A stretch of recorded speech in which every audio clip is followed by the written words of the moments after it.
Before I start talking too much about today's lecture about family as a site of cultural resistance, I do want to just check in on a couple things with folks about the slideshow on multiracial feminism. So who, if they can remember, can tell me what intersectionality is, or can provide a little bit of a rough definition? Yeah? Is it the way that your different identities and how your different identities interact with each other? Exactly. So can you say more about that? So kind of, How might you understand intersectionality in your own life? I think the easiest example, like gender and sexuality. Okay. That's kind of like that whole from that. Okay. Yeah. I kind of look at it like half of my family is Italian, so I act a different way around them than I do with the other side of my family. And I act a different way with my parents than I do with my friends. And I act a different way when I'm alone than I do with Okay. Okay. And since the way you're acting is as part of your gender identity, like if you are acting feminine or masculine, your gender identity and gender performance then is adjusted depending on what other identities of yours are being activated in a particular situation, like your familial identity. Yeah. It's just like different parts are like activated with different people, like Right. Does anybody like perform their masculinity or their femininity in different ways in different settings that they're totally aware of those shifts? Yeah? You're nodding, you're like, no? Anybody who wants to talk about that? Yeah? There's like this study that they did where they talked about like man spreading on like a train or like Yeah. a bus, and that like women are very like to themselves and like kind of hold themselves together while men like take up more space. So they just like noticed that just like based on like in public, they like have like the opportunity to spread out more, and I guess that like kind of shows dominance. Okay, yeah, the man spreading. And is there such a thing as like woman spreading that takes place at home? Like, is there anybody who thinks that they kind of are more likely to sit like this, like watching TV at home, but then on the bus they'd sit with their legs really close together? Yeah? Okay. So that's a good example of how your gender performance kind of shifts depending on what physical location you're in. But I really want to kind of eke out this concept of intersectionality, because whenever you're talking about intersectionality, you have to be talking about more than one identity category, right? So, or even more than two, right? So intersectionality is all about how our experiences of our identities, like our experiences of our race, class, gender, and sexuality, are affected by our location within structures of race, class, gender, and sexuality. Right? In the lecture, that was the definition, and it sounds a bit circular, right? But the whole point is to think of your institutions and your ideological belief systems and your individual behaviors oftentimes exist or operate within multiple systems of oppression at once, right?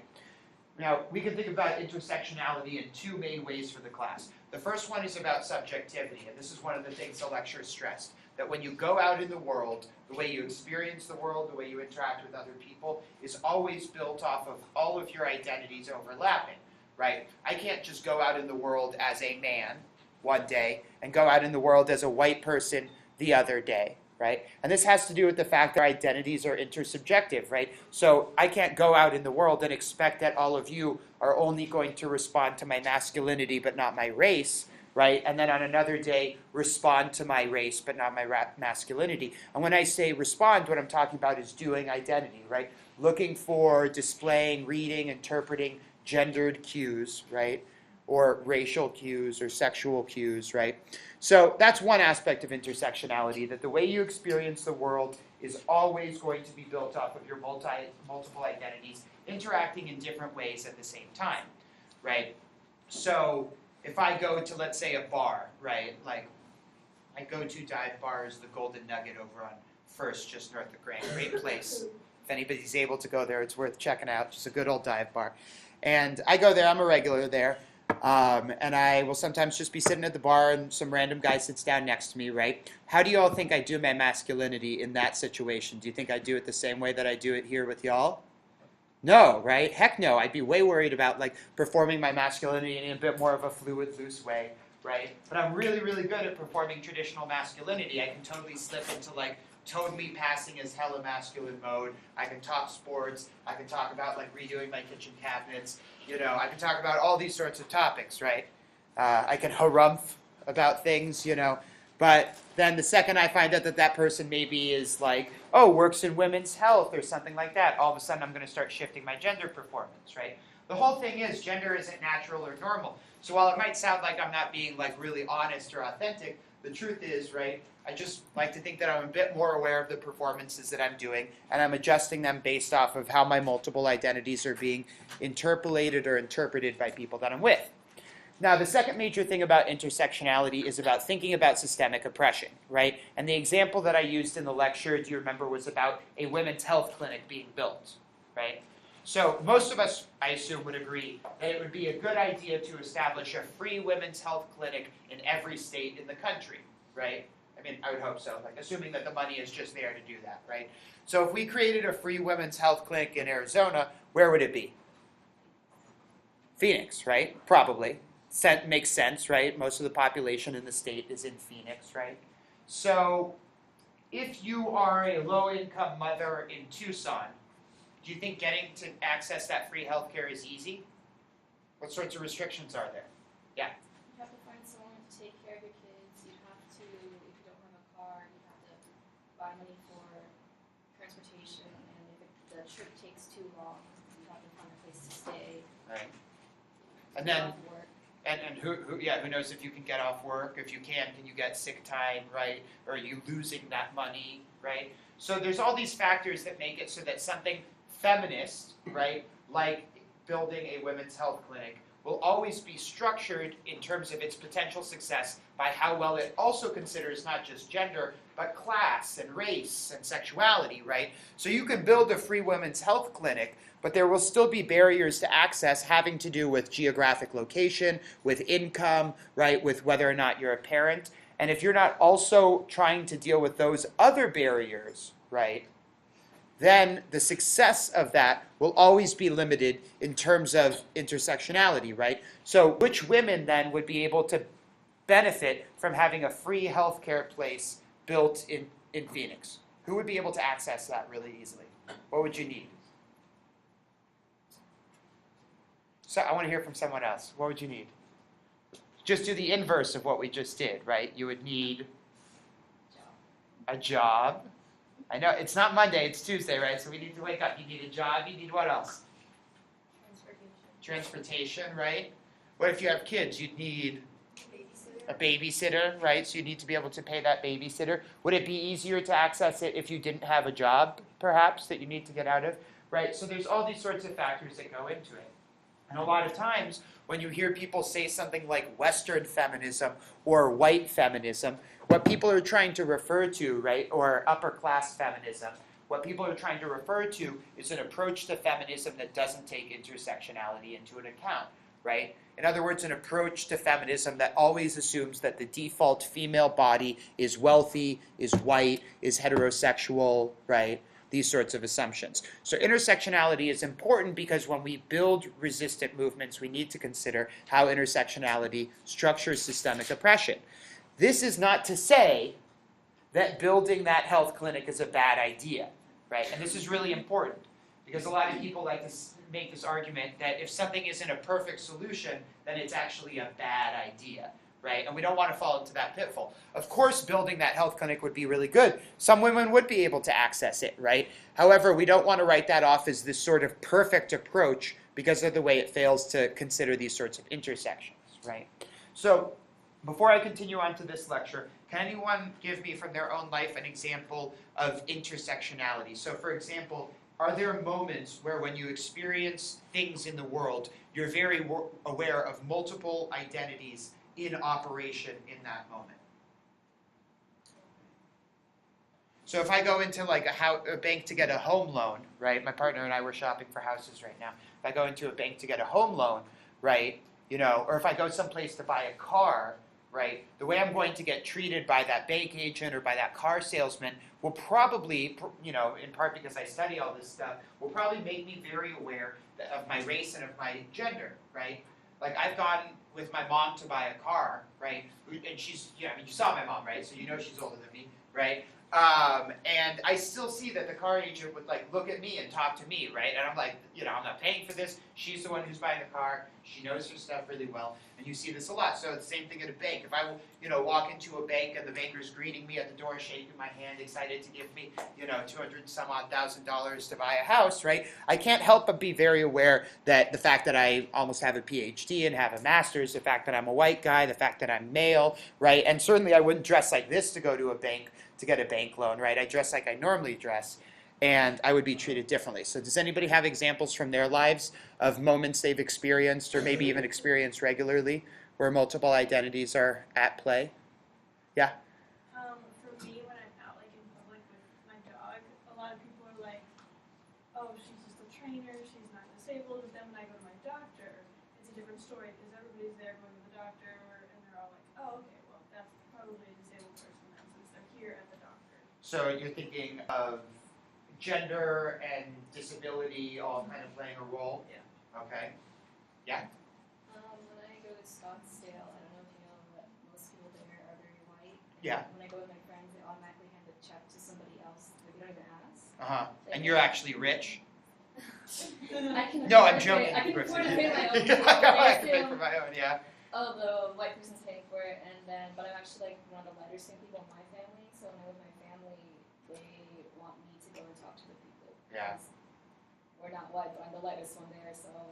And this happens to me all the time because my partner, she's like kind of like the sugar mama, right? More of the breadwinner. And I'm like the house husband. You know, I work from home most of the time. I'm only on campus for office hours in Seattle. So like whenever we go out to eat, they're always like, put the check in front of me, and then like I wait until the person walks away to be like, and bloop, you know. So all right, anybody else with another example? Yeah. I'm gonna piggyback on Scottsdale because I went to high school there. Okay, but Yeah. we're not picking on Scottsdale, right? It just is a place that some of you all have had experiences, right? Well, not, but yeah, I was there. Yeah. Just, like, I'm half Asian. My mom's from Taiwan. My dad's like super white from Seattle. Uh-huh. And like when I went to school, people were like, "Oh, even the Asian guys here." And I was like, okay. But the moment I like stepped off campus, like I had Asian people coming up and they're like, "Oh, like what kind of white are you?" Yeah. And it just blew my mind because I'd never had that before. See, and it's funny that you say that, because although you didn't get that from this reading, a lot of writing on intersectionality and multiracial feminism comes from people who have this experience of being kind of like 1 foot in, 1 foot out, right? Like, I have friends all the time here that tell me, Alex, I don't think of you as white. And I'm like, okay, yeah, I'm half Arab, right? But you should think of me as white because I look white, so I pass as white and I get treated as white. And most people would never guess that I'm Arab at all, right? But then all my close friends are like, no, I think of you as like Arab American, you speak Arabic, and you know, da-da-da-da. The second I go back home to being with my family, I'm like the American guy, right? Because I don't speak perfect Arabic and like can never access full Palestinian like authenticity in a lot of people's eyes, right? And does anybody else have this same sort of situation, come from a multiracial family and experience this, right? So yes, a lot of this is about intersectionality, and that's a perfect example of it. All right, so do we feel comfortable with this concept that if I were to ask you to talk about intersectionality, right? If I were to say when we watch this movie today in class, I want you to think about how intersectionality works in the lives of some women who are wealthy white women who are lesbians having children, others of whom are low-income women of color in multiracial families having children, and think about how some of those dynamics play out in the movie. All right. So we're switching now. Also, I'll add really quickly, I would not normally dress like this. I had a surgery on my back this morning, so I have like a big hole in my back that's draining a whole bunch of infected pus out of it. So I wore my comfy pants in case I look like a European footballer. This was just like to be able to feel really comfy and be able to move around today. All right. Also, think about that next time you miss class for being sick, right? Alex showed up one day with a hole in his back. So now, we're going to be talking today all about family, and in particular, we're going to be looking at family as a site of cultural resistance, right? And again, we're moving through this first unit looking at cultural resistance taking place in a Western context in the United States against things that we might consider to be patriarchal, sexist, homophobic, etc. So many people tend to think of the family as being distinct from the political realm, right? That there is the personal side of things, right? And then there's politics, right? That politics should be kept out of the family, kept out of the home. And this sort of thinking, right, oftentimes relates back to this kind of divide between the private and public sphere, right? Who's ever heard like the phrase, oh, he works in the public sphere? Has anyone ever heard that phrase, right? And working in the public sphere or public sector would mean working for what? The government, right? So that's contrasted then with the private, right? And oftentimes it's thought of in this way, that the private, which often refers to the home and things that take place in and around the home, is often seen as the domestic sphere and coded as feminine. Now, by contrast, the public, right, everything that's taking place beyond the realm of the domestic or the home, is seen as a real site of power, right, where power takes place, where power is worked out, where power is worked through, and it's oftentimes coded as masculine. And this coding isn't just coincidence, this coding isn't just a linguistic move by academics, this coding is something that has institutional, ideological, and individual histories. You don't need to go back very far to find a time period where it was considered improper for women to be in public at all without a male escort, right? In the United States, you only need to go back to the early 1900s and late 1800s, right? And in other places in the world, that still kind of operates today.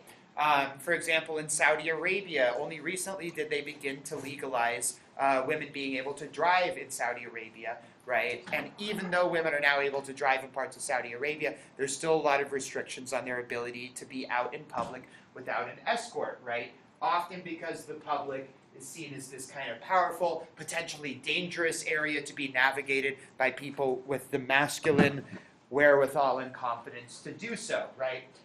If you think about the public in terms of the public sector, in terms of government, women have traditionally been excluded from anything that is coded as the public, and only recently has that seen change, right?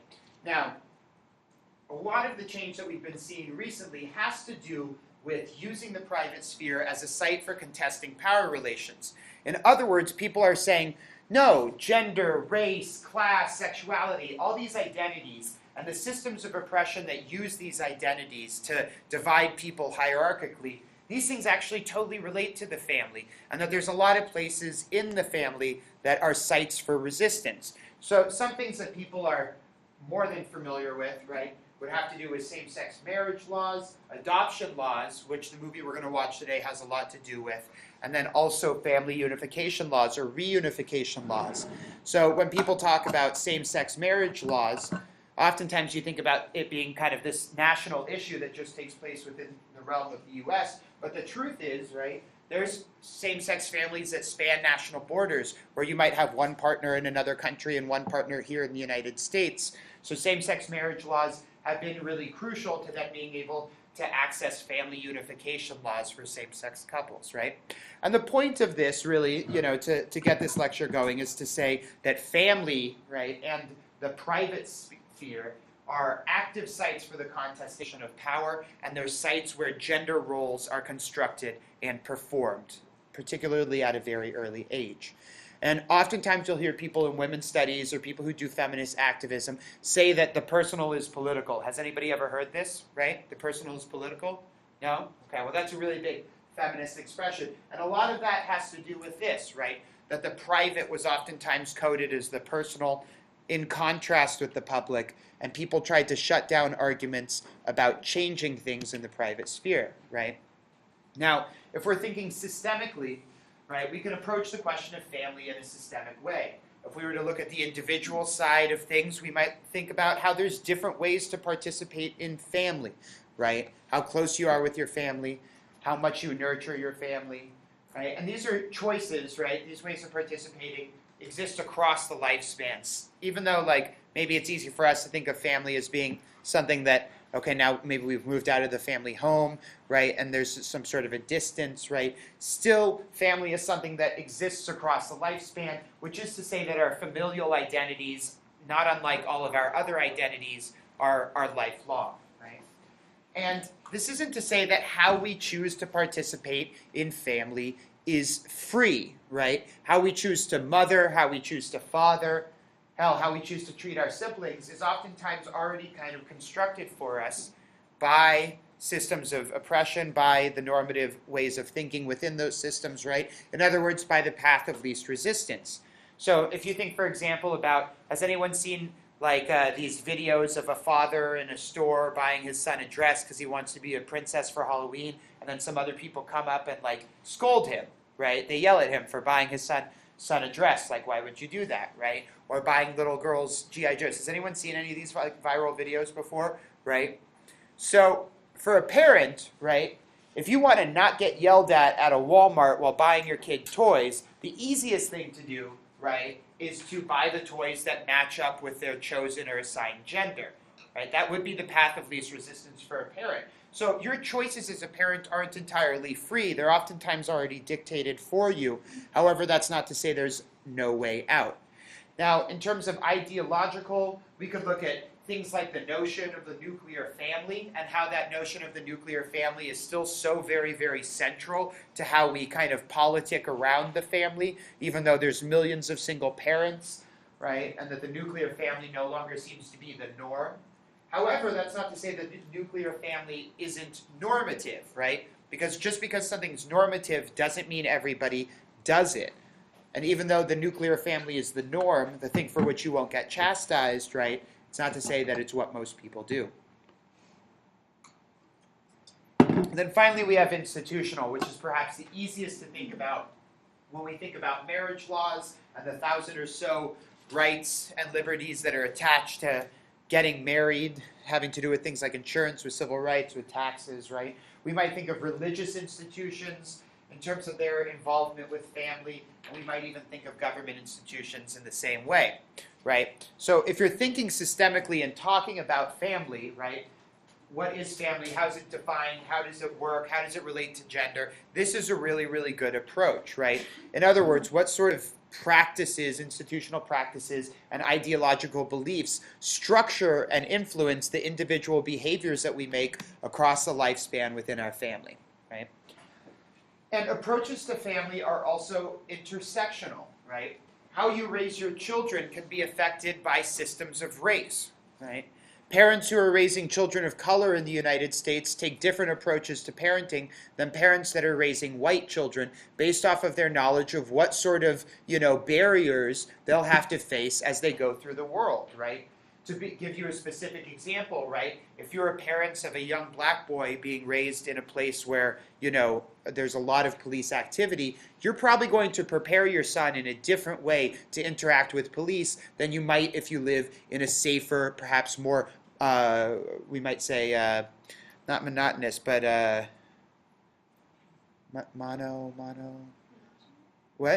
homogenous sort of neighborhood, right?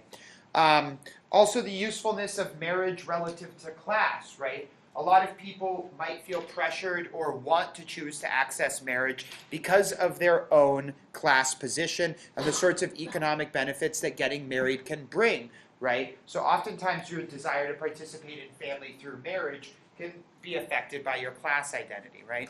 And finally, we might think of child raising relative to systems of sexuality or gender, right? How do same-sex couples parent in different ways than heterosexual couples? How do parents raise kids who identify as gay, as lesbian, as trans, as gender non-conforming, right? Now, normative systems of thought put pressure on how to build and perform being in a family.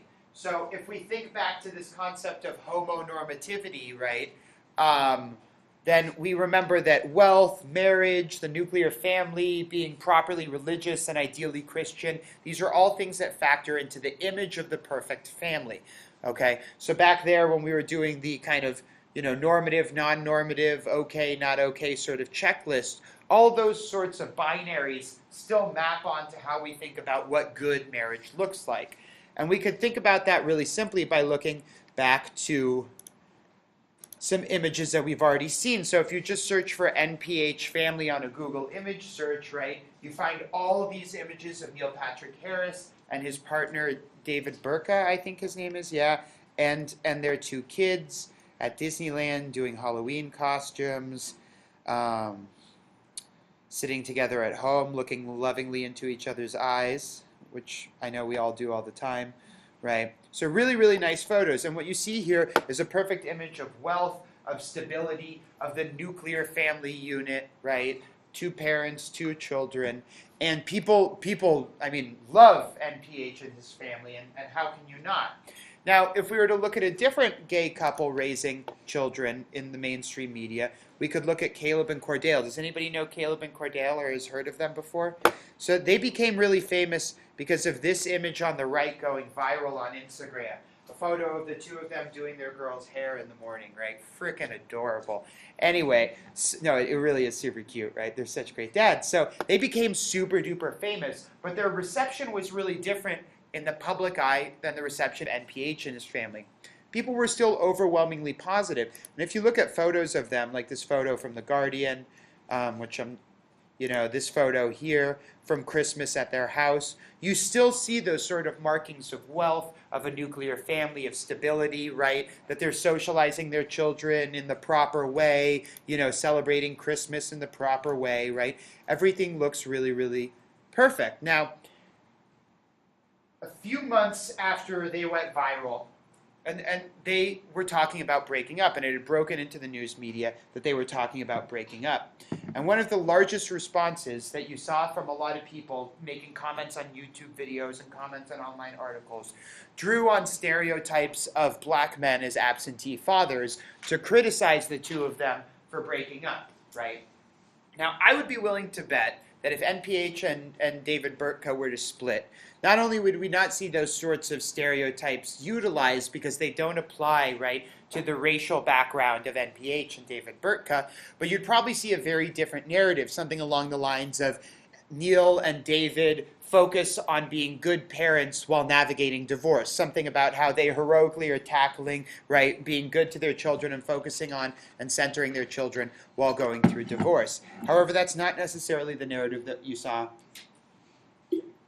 with Caleb and Cordell. In all these cases, what we're essentially seeing is how the family is a site for debates around, right, and decision making around what constitutes acceptable sexuality, acceptable race, acceptable gender performances. Now, heteronormativity refers, and this is a term we haven't learned yet, but I'm assuming you can extrapolate just from the way it's written exactly what the term means. But heteronormativity refers to the system of thought that encourages and rewards people for being straight, often built on the assumption that all people are born straight.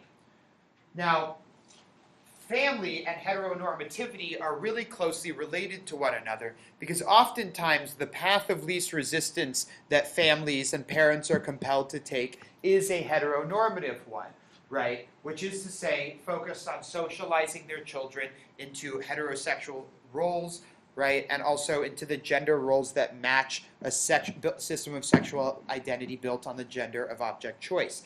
And there's so many ways to understand the concept of heteronormativity, and the way that it's often built on the assumption that all people are born straight.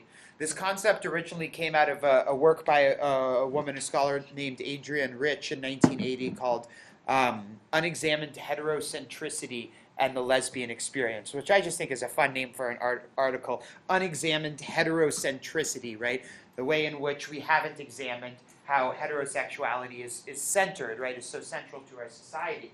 And perhaps the easiest way to understand homonormativity is to look at one of the byproducts of it, which is, or heteronormativity rather, is to look at one of the byproducts of it, which is coming out narratives, right? So, any brave souls in here perhaps willing to admit that they identify as heterosexual? I just need one brave person. Okay, right? So I'm going to pick on you. Do you remember when you told your parents that you were straight? No. You didn't like sit them down and like make sure they were sitting. You were like, Mom, Dad, do you really want to be seated for this? Your mom didn't cry, right? Your dad didn't show you the door. What? She was not surprised, right? Right? Has anybody come out to their parents as straight before? Why not? Out of curiosity. Don't ask, don't tell. What? Don't ask, don't tell. Okay, you don't want to disappoint them, so you don't tell them about it and they don't ask. Right? It's because they probably assumed that you were straight, right? Because everybody did. We all did. We all assume that about everybody, right? Nobody ever like tries to figure out if somebody's straight so they can know how to not offend them with what they say, right? You know, this is an easy example of it, that we assume that people are straight until otherwise stated, right? Now, Family, to continue on here, works as a place, a site where different ideas are constructed, and thus a site where resistant subjectivities can be cultivated, right? There are ways to parent in resistant ways. There are ways to get married, right, or to perform your marriage in resistant ways. And it's important to feminism because of the connection it has to gender roles and binary thought as applied to the family. The family becomes the first and foremost site in which we begin to socialize people into binary gender and sexual roles, right? And therefore it becomes a really, really important site for the state, for the government, for various institutions to be involved in. Now, we're going to... Cool. So what we're going to be doing next is we're going to be watching a film called Choosing Children. The film was made in 1985 and had kind of sat in like a closet for decades until the UCLA Outfest Film Restoration Project found it and restored the 16 millimeter print to its original quality level. The archival work that we see being done increasingly, right? This was in like 2006 that the film was restored, has been really important to being able to identify a lot of the important work that was done throughout queer history, because oftentimes there's this assumption that queer history is relatively short. And 1985, I mean, might not seem like that long ago, but you know, we're talking about over 30 years ago that this film was made. So it's going to feel a little bit different in terms of the era. There's 6 different families that are followed in this video, all of which are headed by or have lesbian family members in it who are going through the process of parenting. Some are talking about the process of adopting, of artificial insemination, of having a 50-50 split with a gay male father. And you'll see a lot of different things in the film. This film actually was recommended to me by my mom because back in the 1990s, she used to work for a program that was advocating for a loosening of restrictions on same-sex adoption laws in California. And she had recommended this to me, and luckily we had it on our Canopy streaming database. So as you watch the film, I want you to pay attention to a number of things. And I'll go ahead and write these up on the board so you can remember too. So first off, I want you to think about the concept of intersectionality.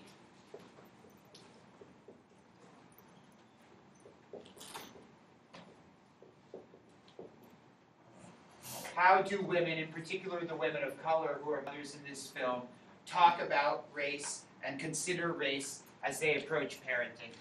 The next thing I want you to think about is binaries. So what sort of binaries do you see in the film?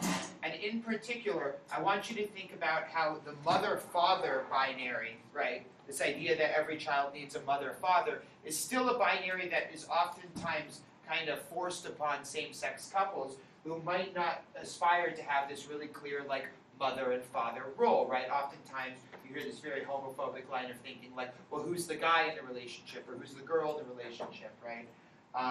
And so I want you to think about, in terms of how these women are parenting, do you see a mother-father binary?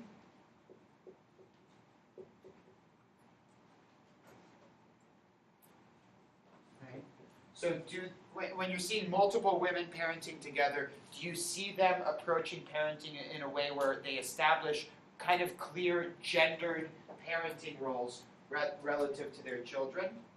All right? And then finally, I want you to think about the institutional barriers that they face to being parents. Okay.